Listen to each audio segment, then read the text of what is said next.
I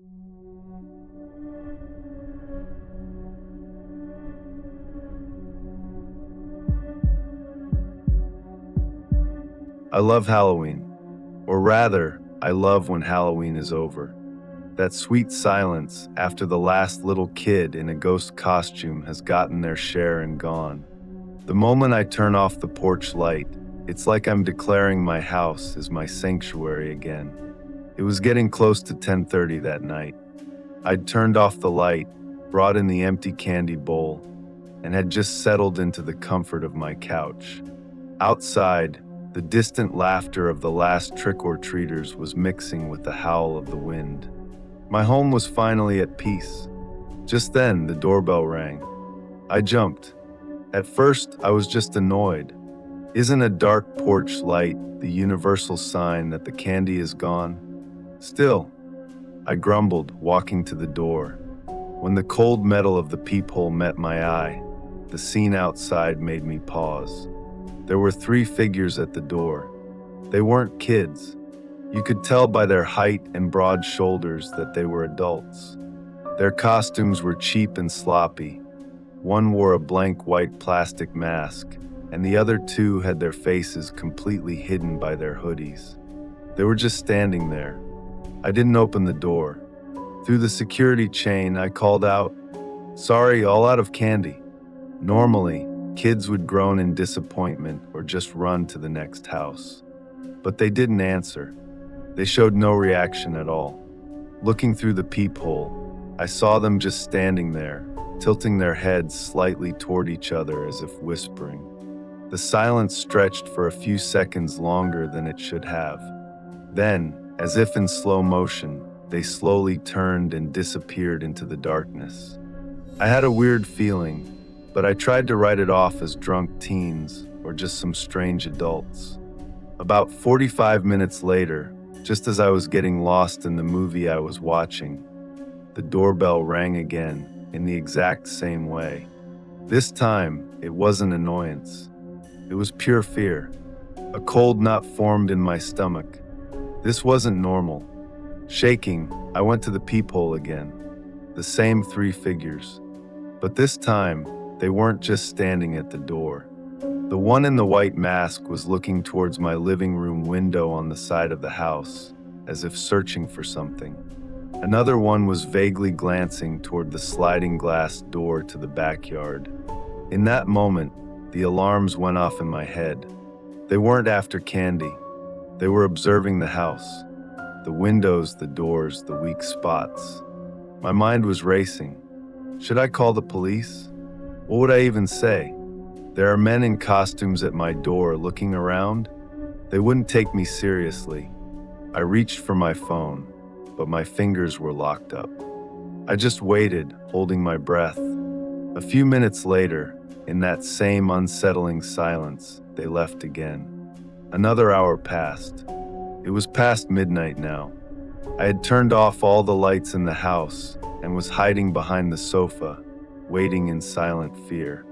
Every time a car's headlights turned onto my street, my heart was in my throat. My eyes were glued to the peephole. This time, the doorbell didn't ring. There was no movement outside. Maybe they were gone. Maybe they just wanted to scare me. Just as I was about to relax with that thought, I noticed a slow movement on my porch, too slow to trigger the motion sensor light. I pressed my eye to the peephole. The three figures had returned silently. They were standing a few feet from the door, just staring at my house. Then one of them, the one in the white mask, slowly stepped forward, but not to the door, to the side window, the one he had been looking at earlier. He reached into his pocket and pulled out a small, metallic object I couldn't make out in the dark. He started messing with the window lock. Another one had slipped away toward the back of the house. The third one just stood there, watching the street and the house. In that moment, all my self-control shattered. With all the air in my lungs, I screamed, a deep, visceral scream of terror that felt like it was tearing through my throat. My scream broke the silence of the night like a pane of glass. The figure at the window froze instantly, then pulled back fast. The three of them looked at each other for a second, and then they were gone, vanishing into the night with incredible speed. With trembling fingers, I found my phone and dialed 911. I breathlessly explained what happened. The police arrived within 10 minutes and checked the area. They found no signs of forced entry. There were a few scratches on the window, but they hadn't managed to get in. They told me that these kinds of pranks that go too far were common on Halloween, that they were probably just a group of thugs, and that my scream had scared them off. They were basically trying to calm me down. Call us if they come back, they said and left. After the police were gone, I checked every lock in the house multiple times. I was still terrified, but a part of me started to think that maybe the police were right, that maybe I was overreacting. Maybe they really did just want to scare me. Just as I was about to turn off the lights and try to get some sleep, I saw something thin get pushed through the mail slot in my front door, followed by a soft thud. I approached it slowly. There on the floor, right in front of my door, was one of those cheap, expressionless white plastic masks. It's hard to understand why they left the mask, what message they were trying to send. Were these people burglars who came to rob me that night? Or were they just a group of thugs who took a prank way too far? That night, and every night that followed, I went to sleep with the feeling of that mask's empty eye holes watching me. I wasn't comfortable in my own home anymore. I now live with a constant sense of threat, a constant feeling that they'll be back.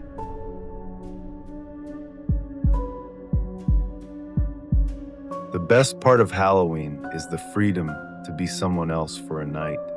But for me, the real thrill was finding that one unique character that no one else would think of. My costume that year was a masterpiece. It was a gift from a friend who'd brought it back from overseas years ago for a little-known villain from an obscure, forgotten sci-fi film from the 70s. The kind of costume you could barely find information about even on the internet. I was confident I'd be the most original person at the party. The party was a classic house party, packed with hundreds of people, a roar of music and laughter. As expected, a few people asked what my costume was, and each time, I proudly told them the name of the obscure film. As I was chatting with my friends in a corner, I saw someone across the room, leaning against the kitchen doorway. They were wearing the exact same costume as me. I paused for a second. It was impossible. Not just similar, the strange emblem on the shoulder, the outdated buckle on the belt. Every single detail was identical. My surprise quickly turned into a wry smile. I leaned over to my friends and whispered, "Looks like I'm not as original as I thought. Copycats are everywhere, but let's be honest, mine looks better."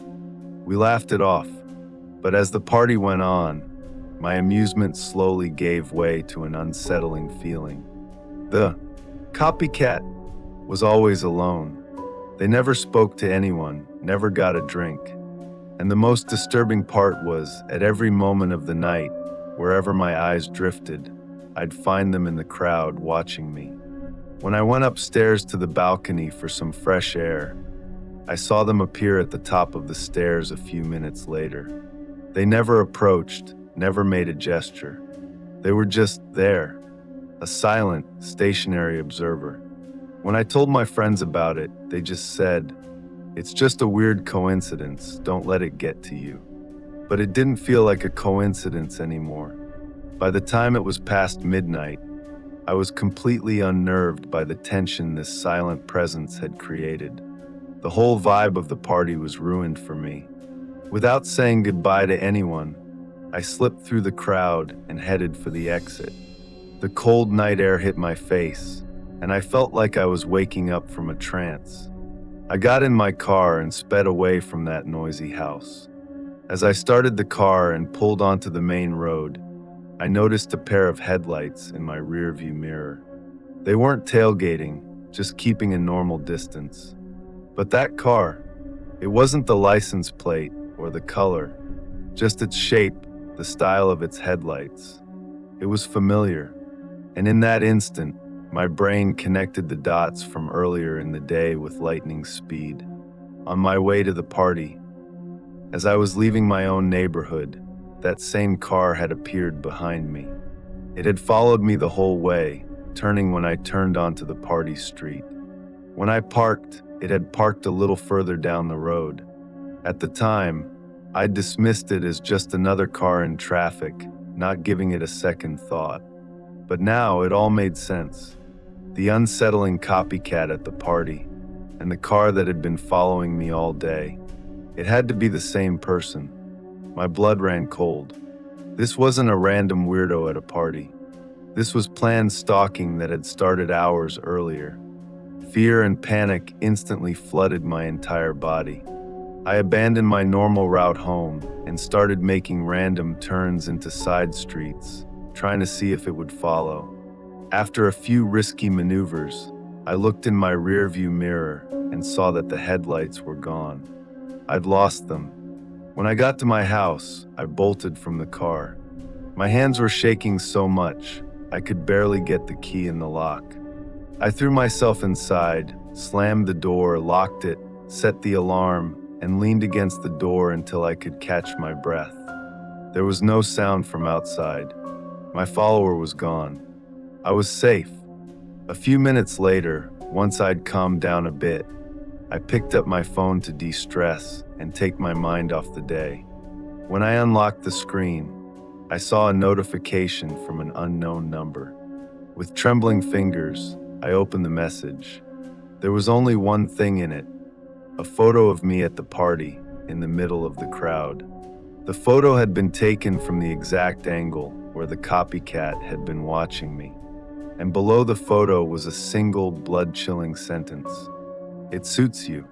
I didn't sleep that night, and every night since, my heart stops for a second with every notification from an unknown number. Sometimes I think maybe it was all just a cruel, elaborate prank. Maybe one of my friends found a duplicate of that rare costume and decided to mess with me. But then I remember the silent pursuit of that car, that empty, emotionless stance at the party, and the way those 3 words glowed on my phone screen. "It suits you." The cold dread of not knowing the true meaning of that sentence is far more terrifying than any mask at a party. And that feeling is still with me.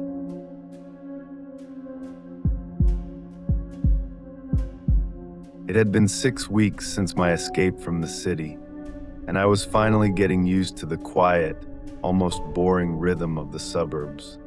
It was the last week of October, and my new street was like a testament to the Halloween spirit. Inflatable ghosts danced on every lawn, and plastic skeletons hung from every door. But the house directly across from mine didn't have a sense of humor. It had an atmosphere. Unlike the other houses, Mr. Abernathy's was plain. No spiderwebs, not a single pumpkin.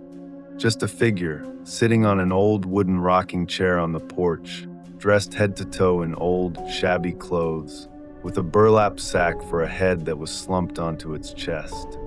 It had a disturbingly realistic weight to it. As the days went by, that figure became an obsession in my mind.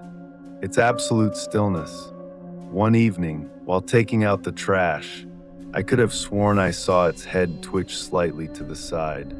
I was no longer sure if my mind was playing tricks on me, or if I was witnessing a horrifying truth. On Halloween night, I saw a group of small trick-or-treaters approach that house, whisper to each other after seeing the figure, and then run away in fear. That was the final proof for me. What if there was a real person in that chair, someone in need of help? Feeling like both a hero and a potential fool, I dialed 911. 2 police officers arrived. They examined the figure and then turned to me. Just then, Mr. Abernathy came out of his house. He was an old, frail man. He apologized to the police, saying it was just a joke to entertain the neighborhood, and that he didn't mean to scare anyone. One of the officers turned to me and said, "You're the third person to call about this week, sir." Like we said, just a weird sense of humor. I was mortified. As the officers got into their car, Mr. Abernathy looked at me. There was no apology on his face. It was a cold, piercing, almost mocking look. There was a faint smile at the corner of his mouth. Then he turned and went back inside his house. After the police left, I shut my curtains tight. I felt like the neighborhood idiot, but I couldn't get that look out of my head. That wasn't the look of a man who was just joking. It was impossible to sleep that night. I kept tossing and turning, replaying that mocking smile in my mind. Around 3 in the morning, I woke up thirsty and went down to the kitchen. As I passed the glass door to the backyard, I froze. The motion sensor light in my yard was on, and there was a dark shape on the moonlit lawn. My heart felt like it was going to stop. It was there. That mannequin had somehow gotten up from the porch across the street and was now in the middle of my yard. With the same slumped head, the same motionless posture, it was staring directly at the back of my house, at my kitchen window. I couldn't call the police. What would I say? That thing you told me was a mannequin is now in my yard? They'd have me committed. I locked the doors, drew the curtains, and spent the longest night of my life waiting in silent fear, as if there was a stranger inside my own home. Towards the morning, I must have passed out from sheer exhaustion right where I was. When I woke up to the first rays of sunlight, my heart pounding, the first thing I did was look into the backyard. The lawn was empty. The mannequin was gone. For a moment, I thought I'd dreamed it all. It had been such a realistic nightmare. But the crushed, dew-covered patches on the grass proved something had really been standing there during the night. I wasn't going crazy. Shaking, I walked to the front window and looked at the house across the street. The rocking chair on the porch was empty too. Just as a wave of relief was about to wash over me, my eyes instinctively shot up to the second-floor windows. In one of the windows that should have been pitch black, a silhouette was standing. The mannequin wasn't on the chair anymore. It had returned. It was standing in that dark upstairs window, motionless, looking directly at my house, at my window. That morning, in a state of confusion, I just threw on a jacket and went outside. I just needed some air to get away from that house. Just then, my next-door neighbor, an elderly woman who was tending her roses, called out to me. "Good morning, Ethan. Was there a problem last night? I saw the police." "Oh, yes." I stammered. "Just a misunderstanding. Because of Mr. Abernathy's decoration." The smile on the woman's face instantly vanished. She put down her gardening shears and walked closer to me. She lowered her voice. "A piece of advice, son," she said in a serious tone. "Stay away from Mr. Abernathy and his decorations. He's not just a grumpy old man. Last year, the Millers down the street complained about the mess in his yard. The next morning, they found their beloved golden retriever hanging from a branch of the oak tree in their backyard. The blood in my veins turned to ice. The police, didn't the police do anything?" The woman gave a bitter smile. "Proof," she said. "He never leaves proof. But we all know." She then glanced across the street at the figure in the window. "He's not just a weird old man. He's someone who quietly retaliates when he feels he's been wronged. Be careful." My neighbor turned and went back to her roses, but I remained frozen where I stood. Everything was clear now. That look, the relocated mannequin, was all of this a sign meant for me? I understood that Mr. Abernathy was an obsessive man who had now fixated on me, and I had no idea what I was going to do about it.